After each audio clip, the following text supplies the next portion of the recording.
Bonsoir Fabien. Bonsoir. On se retrouve ce soir pour le 81e protocole de la team Griffasie, un protocole dont tu ne connais pas le sujet, comme d'habitude. Euh, un protocole qui est divisé en deux parties, une partie de questions fixes et une partie de questions libres qui nous permettront de pouvoir explorer un peu plus loin un petit peu les réponses que tu auras réussi à nous apporter. Voilà. Petite précision, la team Griffasie dispose de plusieurs chaînes en langues différentes et les protocoles d'investigation sont simultanément diffusés dans les différents pays en même temps le mardi soir après 17 heures. Voilà, pour le public.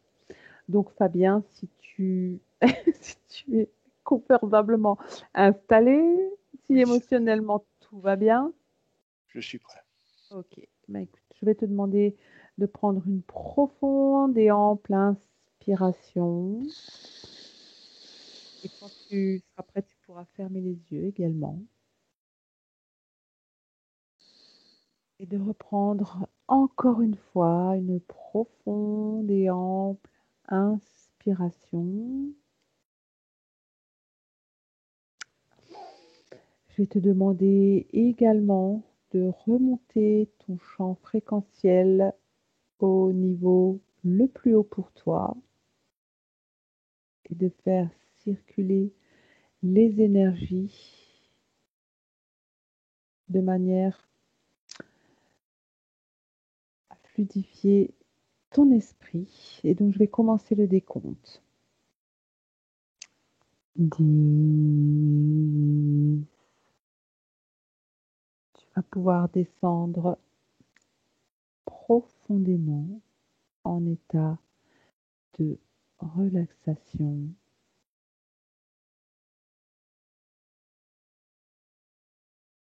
9. Et plus tu vas descendre et apaiser ton mental, plus tu vas sentir ton corps s'alourdir, s'enfoncer.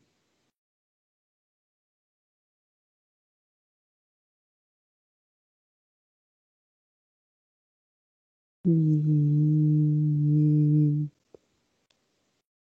Et tu descends encore plus profondément dans cet état de transe hypnotique.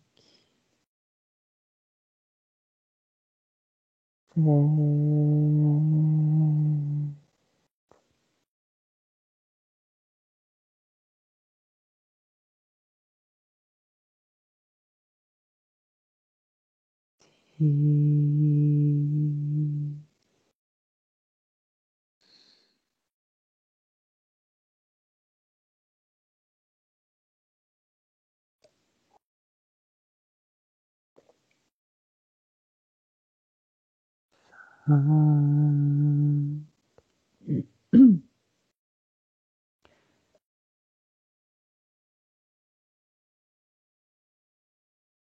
Ah.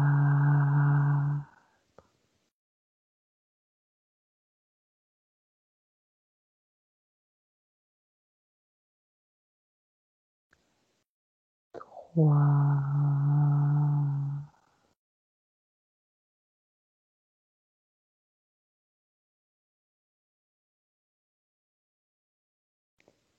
3.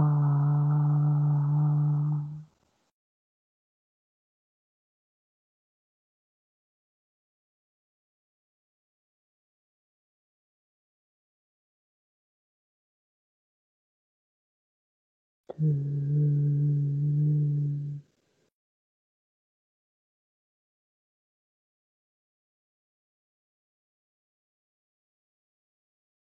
Et 1. Est-ce que tout va bien, Fabien? Oui, ça va. Ok.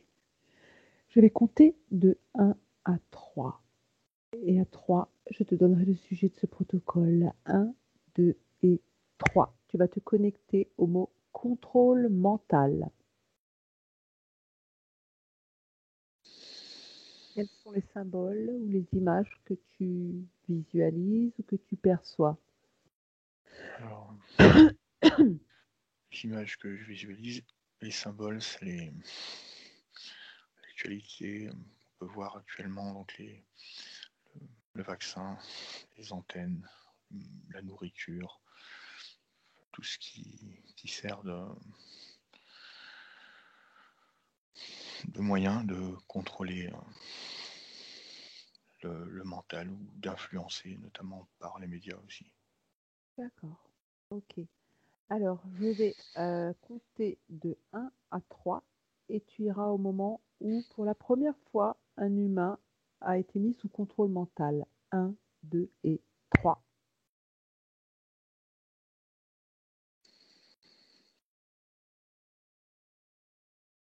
Qu'est-ce qui se produit? Alors, je remonte à l'époque de la préhistoire. Alors, c'était une manipulation, on peut dire manipulation du mental. Par rapport à cette époque, c'était au niveau du feu. Celui qui détenait le feu, en fait, contrôlait les autres. D'accord. Et donc? Donc, il arrivait à engendrer des guerres de clans, à venir. C'était un contrôle, on va dire, qui était exercé simplement par des mots, on n'avait pas les moyens qu'on a maintenant, plus technologiques. Mais c'était déjà le premier contrôle mental qu'il y a eu sur les êtres humains. D'accord. Ok. Donc, je passe à la question suivante. Quelles sont les techniques utilisées pour le contrôle mental et dans quel but? Alors, on a les techniques électromagnétiques, donc Oui. qui viennent perturber les vibrations et toute la partie énergétique d'une personne, en venant fermer certains canaux et en envoyant des signaux. On a également le moyen chimique, donc qui va être au niveau tout ce qu'on peut trouver dans la nourriture, certaines sortes de pesticides spécifiques, des produits chimiques. Et également dans l'eau qu'on peut avoir dans les robinets. D'accord. Autre chose peut-être? Et pharmaceutique, donc tout ce qui est vaccination, médicaments, même si ce n'est pas le vaccin actuel. Voilà, on peut exercer le contrôle exercé par tout ça à la fois et également par le contrôle de l'information que les gens peuvent recevoir. D'accord. Très bien. Alors, maintenant, je vais te demander de chercher dans le temps quelles sont les techniques qui ont été utilisées pour le contrôle mental. Essaye d'identifier leurs objectifs principaux. Essaye de trouver une personne à mon 3. 1, 2, 3 et de voir comment ça s'est passé pour elle.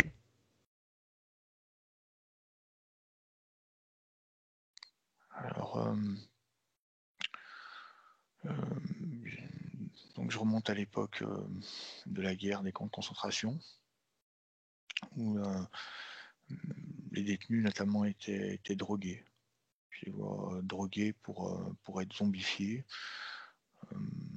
Et après, on voit que c'est un procédé qui a été testé à ce moment-là et après qui a été plus répandu, on va dire, à l'échelle planétaire pour zombifier un peu les personnes, les rendre plus coopérantes et plus réceptives aux informations qu'on pouvait leur envoyer. D'accord. Est-ce qu'il s'agissait d'un médicament particulier ou d'une technique particulière? avoir un affaiblissement en vitamines et un apport conséquent en fluor. Ok. Ok, ok, ok. Quels étaient les objectifs principaux? C'était vraiment le contrôle de leur mental, quoi. Oui, c'était de les rendre esclaves, en fait, qui ne résistent pas, qui n'aient pas cette volonté de se rebeller ou d'essayer de chercher à comprendre, les laisser dans leurs conditions humaines simples de robots. D'accord. Alors, essaye de trouver un autre humain qui peut devenir la victime du contrôle de l'esprit et regarde ce que tu observes sur lui. À mon 3. 1, 2 et 3. Alors, par rapport aux médicaments et aux vaccins, on voit une modification de l'ADN de cette personne. Ok.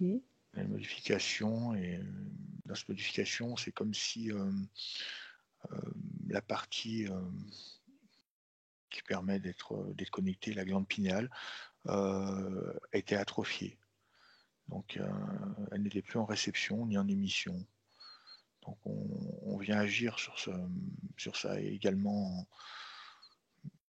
tout ce qui peut D'accord. être Ouais. télépathie même entre les personnes, entre elles, en fait. On vient vraiment couper ces informations qui s'échangent. Toutes les capacités extrasensorielles sont stoppées, modifiées, supprimées, Oui, complètement. Atrophiée. atrophiées. D'accord. Est-ce que n'importe quel être humain peut être victime d'un contrôle mental? Oui. Même la plupart des êtres humains, à des degrés différents, sont victimes de contrôle mental. Ok. Pourquoi, d'après les informations que tu peux recueillir? Eh bien, parce que la grande masse, en fait, doit être contrôlée pour certains objectifs qui sont décidés. D'accord. La masse, c'est la masse de travail. La masse de travail doit œuvrer, en fait, justement pour ces grands objectifs qui ne sont pas les leurs, mais qui sont pour des parties supérieures. D'accord. Ces parties supérieures, est-ce que tu arrives à les visualiser, à les percevoir? Oui, en fait, il y a plusieurs niveaux. L'être humain, la masse travaillante, elle va être contrôlée mentalement par ses dirigeants. Et eux-mêmes, ces dirigeants sont contrôlés par des êtres sur d'autres plans. En fait, on a plusieurs niveaux de contrôle, en fait, hein. D'accord. Est-ce que tu peux obtenir l'information? Alors, je vais compter de 1 à 3 et tu vas te projeter dans les dimensions les plus élevées pour vérifier de qui il s'agit. 1, 2 et 3.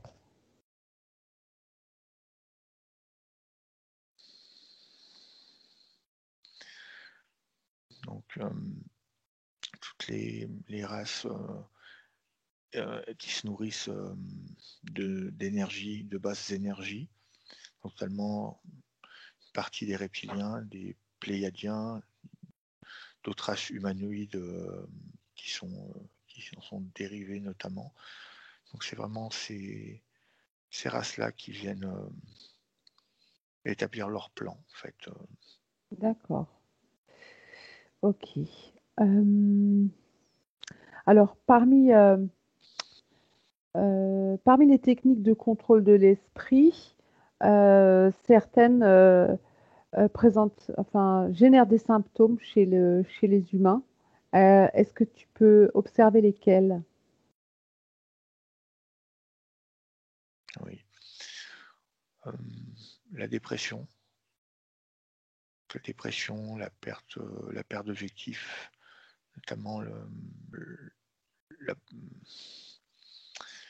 la possibilité de se projeter dans l'avenir. C'est comme s'ils étaient figés euh, et toujours dirigés vers avoir des choses négativement. Donc toujours les choses Ça, qui vont être relevées sont négatives pour les laisser dans de basses fréquences.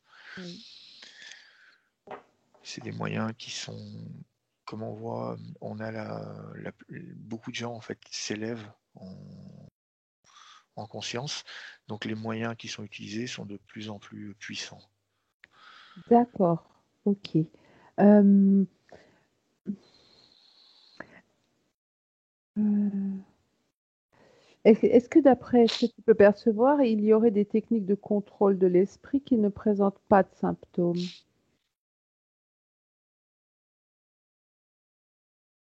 Oui.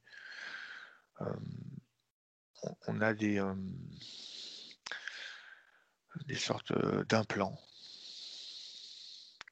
Des sortes d'implants qui permettent, c'est comme des sondes qui permettent de voir émotionnellement, vibratoirement, une sorte de mouchard en fait qui viennent donner des informations sur la personne. D'accord. Et ces informations sont transmises à qui? Toujours au même? Alors c'est notamment les personnes qui contrôlent le peuple en fait qui sont le plus touchés par ce genre d'implant, car c'est les personnes dirigeantes les plus importantes. Donc par ces entités de plans, d'autres plans, en fait, ils placent ces implants et pour avoir ces informations et notamment d'autres implants de contrôle. D'accord. Quelle est l'objectif de ces implants? Transmettre de l'information ou plutôt les diriger à distance ou les contrôler mentalement, je veux dire? Les deux. Donc pour la partie donc, où je me demandais qui n'avait pas de symptômes, Oui. c'est des relevés d'informations sur ces, euh, sur ses consciences. Et après, on a des implants qui viennent contrôler la personne, voire même certaines entités d'autres plans peuvent venir s'incarner en fait dans un corps humain directement. D'accord. Ok, donc celle-ci ne serait pas soumise à ces fameux symptômes. Non. Mais est-ce que, d'après ce que tu peux visualiser ou percevoir, elles ont conscience de ce qu'elles font? Les, euh, les personnes tu me parles des dirigeants? Oui, Non, elles sont complètement soumises et asservies. Euh, Elles sont conscientes de ce qu'elles font, mais elles sont elles sont conscientes, mais pour elles, c'est ce qu'il faut faire en fait. Donc le contrôle est tellement total sur leur mental, qu'en fait pour eux, ils pensent même que c'est leur plan à eux qu'ils sont en train d'exécuter, alors qu'ils servent juste d'intermédiaire. d'accord. Euh, alors, y a-t-il des maladies ou des nouvelles maladies qui sont le résultat de ces techniques de contrôle? Oui, on va avoir beaucoup de symptômes au niveau de tout ce qui est hormonal chez les personnes en fait. Mhm. Les glandes thyroïdes, enfin tout ce qui vient réguler le corps, et aussi l'apparition de beaucoup de maladies énergétiques au niveau du système, au niveau des chakras, au niveau de... c'est vraiment le système, je veux dire même que c'est vraiment le système énergétique qui est visé en termes de maladies.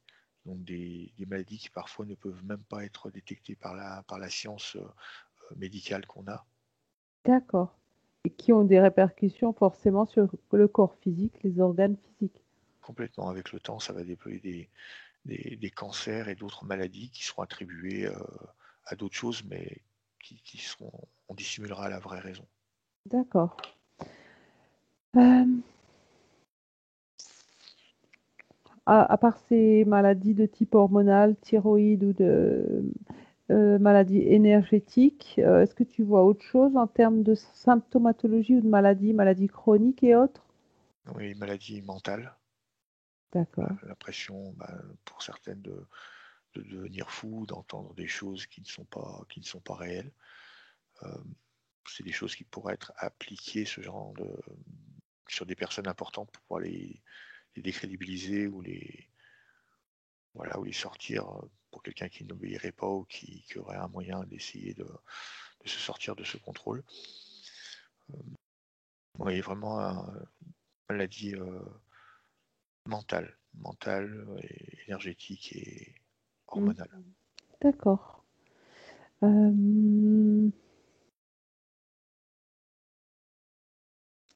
Alors, tu as déjà répondu en partie à cette question, mais je la pose quand même. Qui a intérêt à les induire et dans quel but? Eh bien, la source est vraiment de ces plans supérieurs qui ont besoin d'une énergie conséquente et qui œuvrent sur un plan La complètement source. des, non, des plans supérieurs au niveau des. Enfin, quand je dis plans supérieurs, je parle d'autres plans en fait que le nôtre. Euh, donc toutes ces races en fait qui se nourrissent en fait de basses fréquences. Mhm. Donc ils viennent travailler sur les incarnations terrestres, car la Terre est un plan qui est facile à manipuler, parce que D'accord. les personnes en conscience sont, on va dire, assez basses et donc manipulables. Ok. L'objectif, euh, tu arrives à le percevoir? Oui, donc de l'énergie pour pouvoir vivre, pour pouvoir alimenter certaines structures dans les terres. Vraiment, c'est une guerre énergétique en fait, hein, que Une guerre énergétique. Ok. Y a-t-il des caractéristiques communes entre ces différentes techniques de manipulation mentale et ce qui peut arriver au corps mental?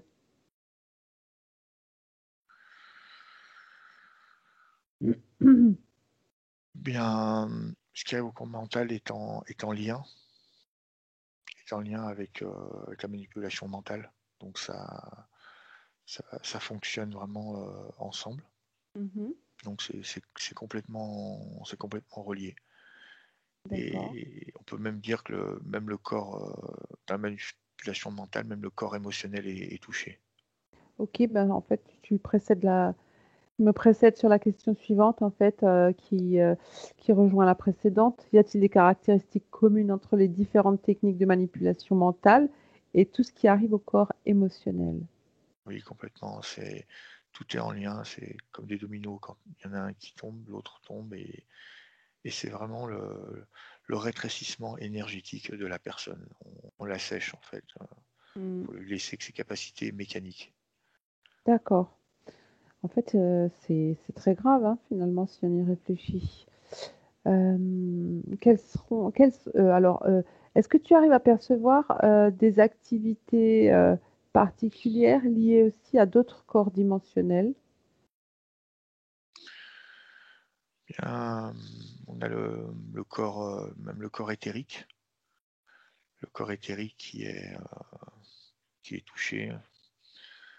C'est vraiment tous les corps sont rétrécis.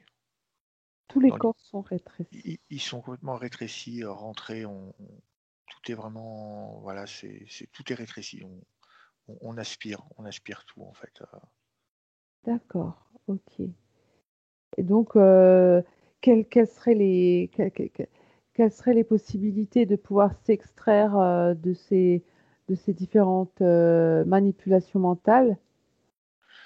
Eh bien, ce qu'on nous demande, ou ce qu'on se demande, c'est d'avoir vraiment une perception de tout, de vraiment tout remettre en question et euh, d'être autonome dans le choix de ce que nous faisons, de nos actions, de ce que nous mangeons, vraiment reprendre le plein pouvoir de sa personne, et c'est quelque chose que nous nous devons. C'est à nous de vouloir nous sortir de ça, ou de choisir de nous laisser guider dans cet asservissement. Mais nous avons le pouvoir de voir tout cela. D'accord. Euh, euh, oui, donc par rapport à, je reviens sur le rétrécissement des corps énergétiques. Euh, est-ce que, est-ce que chaque corps énergétique dépend d'une manipulation mentale en particulier? Alors, d'une seule, en fait. En fait, il suffit d'une seule. Il suffit qu'on vienne voilà, contrôler, on va dire, on va commencer par le corps mental. Le corps mental bah, va s'affaiblir parce qu'il va être manipulé. Ça va déclencher le corps émotionnel des émotions qui ne sont pas en adéquation et qui répondent au mental, relié directement, et encore plus pour les personnes chez qui le mental a une part qui est très importante. Et ensuite agir tour à tour sur les corps un par un, jusqu'à un moment donné venir toucher le corps physique de la personne, donc y amener ces symptômes du fait d'un affaiblissement d'énergie dans le système énergétique. D'accord. Ok. Euh, Est-ce qu'il existe des techniques de contrôle de l'esprit qui nécessitent que la personne soit en état de sommeil pour pouvoir s'installer? Pendant le sommeil, on a par exemple les réseaux 5G qui font comme des sortes de battements. Je le ressens comme des battements. Ce serait comme un tambour synchronisé et qui envoie des impulsions électromagnétiques. Et c'est des informations qui sont pendant le sommeil, qui sont bien plus perceptibles par la personne qu'en journée. Parce que la personne est complètement, la nuit, elle est complètement ouverte. Et à ce moment-là, on vient synchroniser certaines séquences. D'accord. Ouais, donc tu as précédé la question suivante qui est de savoir comment ça fonctionne. Ok. Alors, on a terminé la partie du protocole de questions fixes. Donc, je vais pouvoir maintenant me creuser un petit peu certaines dimensions pour essayer d'aller un peu plus loin. Moi, ce qui m'intéresse de savoir, en fait, c'est comment se défaire au mieux de toutes ces formes de manipulation. Et je voudrais que tu puisses aller puiser dans l'astral le plus loin possible, le plus haut possible à mon 3. Quelles seraient les techniques qui pourraient nous servir pour se prémunir sans préserver? À mon 3, 1, 2 et 3. Très bien. Donc, une défense qui est une des défenses très, très puissantes, c'est la capacité d'amour que chaque personne a. Ça génère chez elle une sorte de bouclier, notamment pour tout ce qui est électromagnétique, énergétique. Ça vient vraiment former une sorte de coque. Et d'autant plus que cet amour est dirigé vers d'autres personnes. C'est comme si il fallait développer justement cet amour envers les autres, envers soi-même, de manière à que ça fasse un énorme champ magnétique qui viendrait rendre hermétique chaque personne à tout ça. Un bouclier, une coque, alors. Et alors, donc cette capacité d'amour, si on veut la décupler, la démultiplier, est-ce que tu peux aller voir dans les terres quelles seraient les techniques à utiliser pour déclencher ou bien diffuser ces capacités d'amour? Alors, la première chose est d'avoir conscience que nous appartenons à une seule unité. C'est la chose primordiale qui va déjà nous relier à tout et à tous et à tous les éléments. Et à partir de là, on peut commencer à prendre conscience de notre essence originelle, qui est simplement de l'amour pur, et la laisser nous investir. Voilà, c'est aller tout simplement à la découverte de qui nous sommes et retrouver nos racines et nos connexions. D'accord. Est-ce qu'il y a des techniques qui pourraient être conseillées aux gens qui nous écoutent pour voilà, pour contrer les. On sait bien que ce qui est généré, là, les images mentales qui sont générées pour le contrôle psychique, elles sont fortes et elles vont en retour déclencher des émotions qui sont fortes et qui vibrent sur un plan très bas. Donc, voilà, leur expliquer que voilà, il faut qu'elles puissent se connecter ou en tout cas diffuser de l'amour. Comment contrebalancer ces émotions et ces images mentales voilà, qui nous polluent en fait? La méditation en conscience. Être conscient de ce que nous vivons et venir, comme nous sommes créateurs, venir créer ces boucliers autour de nous, simplement en étant créateur sur notre partie non physique. Et chaque D'accord. jour, venir se protéger chaque jour nous-mêmes, en formant ce bouclier. Mhm. Et donc, ce que tu étais en train de nous expliquer, c'est que si chacun prend conscience de ses capacités, de son pouvoir à pouvoir générer de l'amour et à le diffuser, ça va automatiquement transmuter tout le reste. euh, c'est ça? Complètement. D'ailleurs, le plan est, est fait pour pousser l'humanité à ça. D'accord. Ok. Voilà. Donc le, comment je pourrais dire ça? Oui, la manière de se prémunir, c'est l'amour et la conscience de pouvoir créer cet amour par la méditation. Est-ce qu'il y a d'autres techniques que tu pourrais voir dans l'astral?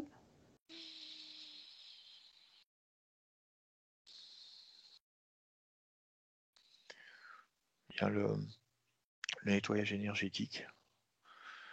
Nettoyage énergétique, se libérer toujours de ces... Comme si on prenait notre douche énergétiquement. S'imaginer en train de se faire complètement nettoyer par nous-mêmes chaque D'accord. jour. Mm. Ok. Euh, Et ne pas laisser entrer, en fait, c'est déjà penser qu'on peut être atteint, c'est déjà ouvrir une porte, en fait. d'accord. Oui, donc il faut refuser tout ça en bloc. Complètement, et se mettre en état d'essence divine, D'accord. intouchable. Essence divine. Autre chose, on parle beaucoup voilà, de lumière. Est-ce que cette fameuse lumière qui nous est accessible à tous, à tout moment, est-ce que c'est ça, cette essence d'amour pur? Oui, la lumière, l'amour, c'est le même faisceau. C'est le même faisceau. Donc, parce que je pense que ça peut parler peut-être plus facilement à certaines personnes qu'à d'autres. Il y a des personnes qui ne savent pas ce que c'est que l'émotion d'amour. Oui, Donc, on peut leur expliquer que en visualisant la lumière, en s'imprégnant de lumière, en imaginant et en visualisant et en créant des douches de lumière, enfin tout ce qui touche à la lumière, par essence, ça se rapporte directement à l'émotion d'amour, à cette pure essence qui nous habite tous. complètement. D'ailleurs, quand nous sentons la lumière, nous sentons notre corps qui, qui transcende déjà en amour. D'accord, très bien. Fabien, si tu as d'autres informations à communiquer au public, libre à toi. Juste simplement de prendre en conscience des choses qui se passent et que ce n'est pas une fatalité. On vit simplement un chemin d'élargissement de conscience. Donc ce n'est pas une fatalité, faut simplement travailler dans ce sens-là. Ok, très bien. Eh bien, pour moi, les questions de protocole libre sont terminées. Si tu n'as rien à ajouter, je vais te faire revenir. Très bien. Ok, donc si tu es prêt, Fabien, tu vas prendre une profonde et ample inspiration et puis te couper de tout ce que tu as pu observer, percevoir. Tu te coupes de tout et de tous. Et je compte de 1 à 3. 1. Tu vas faire circuler les énergies, remonter ton champ fréquentiel au taux et au niveau le maximum de ce que tu as envie de ressentir à l'instant présent. Des énergies positives, d'amour, hein, d'amour, de gratitude, de joie, de tout ce que tu auras envie. Et tu fais circuler ça dans chacune de tes cellules. Tu les imprègnes 2. Tu peux te reconnecter progressivement avec ton environnement, la pièce dans laquelle tu te situes, être à nouveau en 2021, commencer à faire circuler les revues. Très bien. Ok, eh Merci. bien, je vais te remercier chaleureusement pour cette investigation lumineuse comme d'habitude. Bien, merci Marie et merci à tout le monde. Bonne soirée, au revoir. Ciao. Benvenuto a questo nuovo video di Disclosures. Oggi parliamo della cosiddetta sessione di ipnosi investigativa. In realtà non esiste una sessione di ipnosi investigativa. Non che non si possa fare investigazione di ipnosi, però è che non esiste una sola sessione di ipnosi per dire si è fatta investigazione, per prendere quell'informazione come buona. Perché? Sappiamo intanto che l'informazione che arriva in ipnosi è molto contaminata, la percentuale di inquinamento dell'informazione è altissima. Pensate a questa informazione che viaggia per tantissime dimensioni, attraversa densità, passa per coscienze che volontariamente o involontariamente possono distorcerla.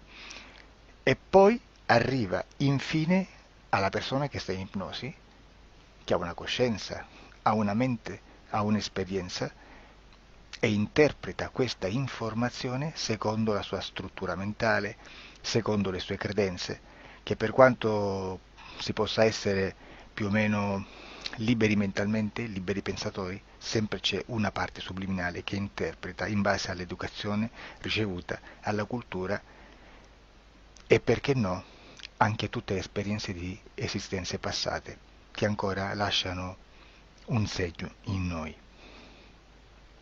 Per capirci, è come se dovessimo parlare con un'altra persona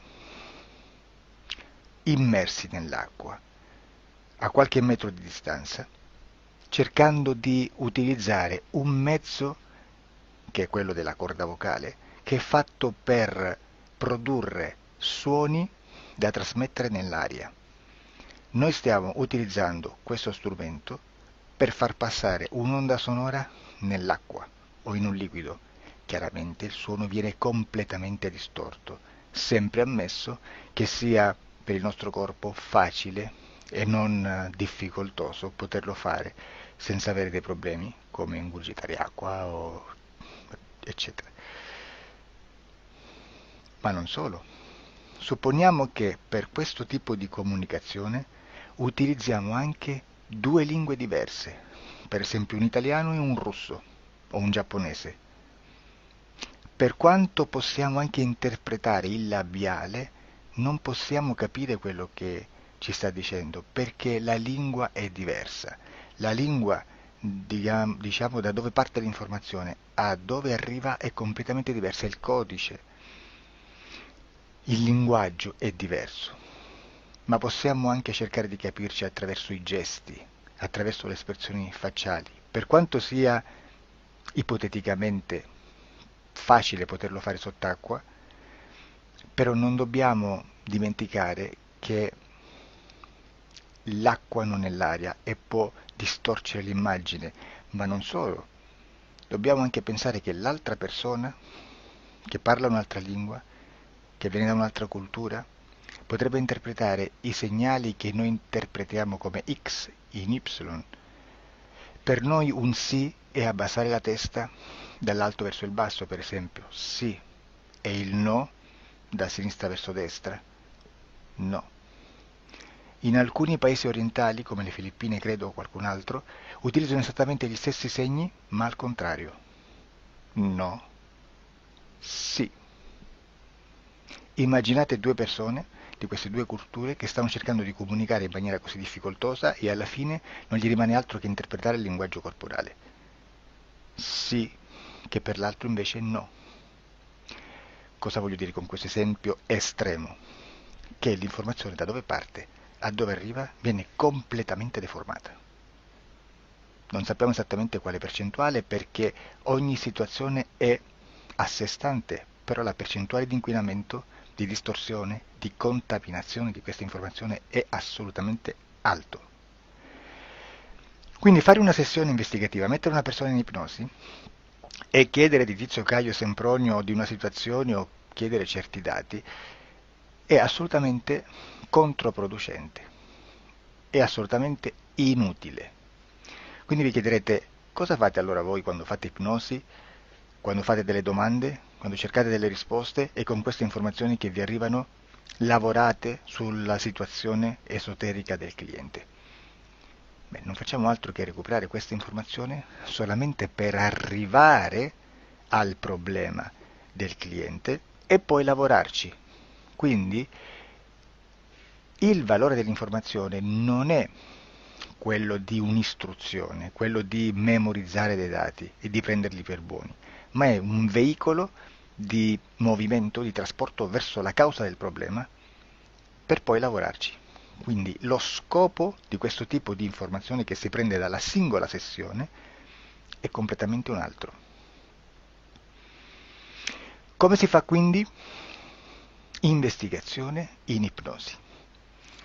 Il lavoro non è semplice, il lavoro è lungo, difficoltoso, stancante. È necessario farlo anche in squadra perché bisogna moltiplicare il numero di sessioni da fare e una sola persona potrebbe farlo soltanto in un tempo estremamente largo. Noi abbiamo delle informazioni che prendiamo ormai per buone, ci lavoriamo, danno dei risultati e quindi per noi sono buone. E come abbiamo fatto ad avere queste informazioni? Per esempio, come facciamo a sapere che un extraterrestre chiamato il cosiddetto grigio è più o meno alto X, poi ci sono magari quelli anche un po' più alti, ma hanno un corpo strano, hanno una pelle grigio-verde, hanno degli occhi grandi a mandorla, neri, senza una pupilla visibile, non hanno quasi bocca né naso né orecchie, hanno soltanto delle fessure, non hanno organi genitali, hanno degli arti molto più lunghi rispetto alla proporzione che potrebbe avere il corpo umano, e di solito hanno meno dita delle 5 del corpo umano, eccetera, eccetera, eccetera. O se no prendiamo un altro tipo di essere che possiamo incontrare in ipnosi, come facciamo a dire che hanno delle somiglianze con i rettili, gli animali rettili terrestri, o gli animali, gli invertebrati, gli insetti terrestri? Perché? Perché siamo sicuri di questa informazione e ci lavoriamo e quando ci arriva la prendiamo già per buona, nonostante sia anch'essa contaminata. Perché queste informazioni sono arrivate da tantissime sessioni, fatte da tantissime persone, con tantissime altre persone sotto ipnosi, e che nel contesto di tutto il lavoro gli uni non sapevano degli altri. Questo dato può essere più o meno rilevante, sempre c'è contaminazione e quindi possiamo prendere per buono anche un gruppo di lavoro dove l'uno possa sapere dell'altro. Ci potrebbe essere una contaminazione del contesto di quel gruppo di lavoro, ma si aggiunge semplicemente una piccola percentuale di questa contaminazione a già la grande che esiste. Non è così impossibile lavorarci. Da tutte queste sessioni, da questo grande numero di sessioni, migliaia, diciamo migliaia, noi prendiamo solamente quell'informazione che è uguale a tutte, che è in comune a tutte, o a quasi, perché magari qualcuna ci potrebbe essere niente in comune per una fortissima contaminazione, perché no? Ma dobbiamo prendere una stragrande maggioranza, proporzionalmente abnorme rispetto a quello che potrebbe essere un minimo di scartabile, e lì possiamo prendere per buona questa informazione. Quindi se noi su 10.000 persone diverse, con operatori anche diversi, in cui in ogni sessione vediamo un essere che più o meno ha le stesse caratteristiche del grigio o dell'insettoide a forma di mantide religiosa, o il rettile a forma di lucertola, per esempio, di serpente o di quello che sia, o se vediamo il pianeta Marte più o meno di colore rosso, o se vediamo dei sotterranei eterici, non fisici, nel sottosuolo terrestre, soprattutto sotto le grandi città, dove c'è concentrato molto potere, molta energia di questo tipo, e chi più ne ha chi più ne metta. Se vediamo degli impianti che hanno certi tipi di funzioni, certi tipi di forme in certe parti del corpo, e questa informazione la ritroviamo tutta o quasi in tutte le sessioni fatte, eseguite, realizzate da tanti anni a questa parte, significa che quella è una informazione affidabile. E vi posso garantire che stiamo parlando di una percentuale bassissima. Su un 100% staremo, credo, forse più in basso di un 2-3%. Immaginate, tutto il resto è spazzatura, è informazione spazzatura. Sì, spazzatura.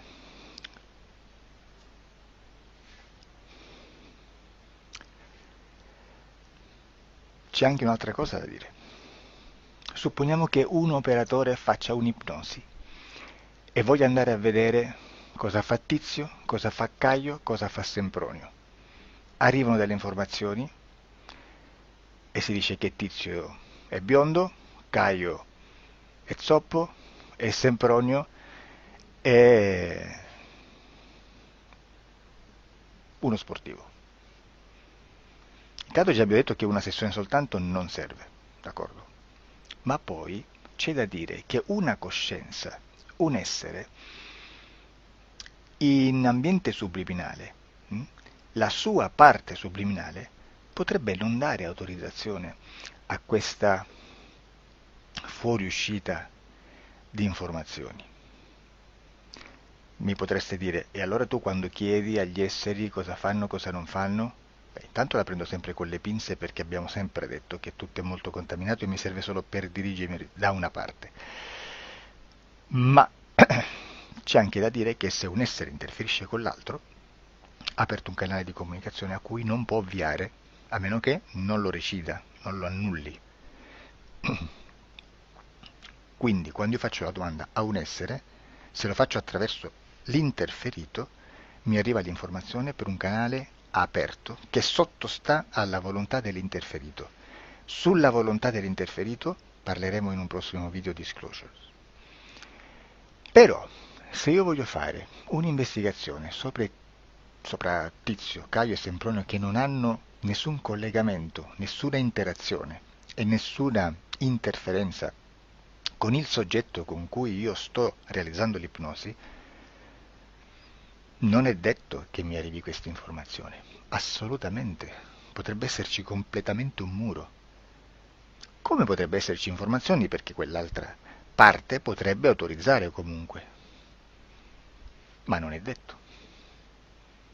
E comunque quando ci arrivano informazioni, in una situazione di non interferenza o non interazione, non possiamo sapere esattamente se sono informazioni che ha autorizzato la parte subliminale dell'altra persona o dell'altro essere, o qualche altro essere, qualche altra entità furba, approfitta della situazione, osserva quello che sta succedendo, si mette in mezzo, si fa passare per l'altro e dà informazioni, ovviamente distorte, prima perché non è detto che debba conoscerle, e anche se fosse potrebbe manipolarle a sua volontà e a suo vantaggio. E quindi immaginate che situazione ridicola ci si viene a trovare, in quale situazione ridicola ci si viene a trovare in questi casi. Da qui si vede quando un operatore riesce a utilizzare l'informazione in ipnosi come per lavorare su un soggetto. Da qui l'osservatore attento delle sessioni di ipnosi riesce a capire se quell'ipnosi è un'ipnosi affidabile, un'ipnosi con un livello di informazione certa, con una alta percentuale di informazione certa. Non vi nascondo che in futuro potrei anche impostare un lavoro per decifrare che livello di certezza di informazione c'è in un'ipnosi, analizzandola e spiegando il perché, spiegando i meccanismi di analisi di un'informazione in ipnosi, che poi anche è molto istintivo.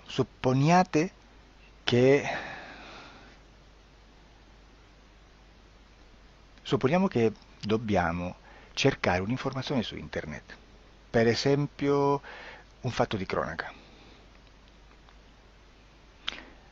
Voi preferite mettervi su un sito ufficiale? A caso. L'ANSA in Italia, ADN Kronos, qualche telegiornale che per quanto possano manipolare l'informazione ad alti livelli, comunque possiamo dare affidabile la fonte dell'informazione che viene trasmessa. Non possono trasmettere una bufala sicuramente. Verrà sicuramente manipolata ad altri livelli. Ne parleremo in altri video, ma a livello base la fonte è certa. Sicuramente non andrete a cercare questa informazione sul primo sito, il primo blog che vi passa davanti e magari c'ha 4 followers. Perché? Perché non vi dà nessuna garanzia della certezza della fonte.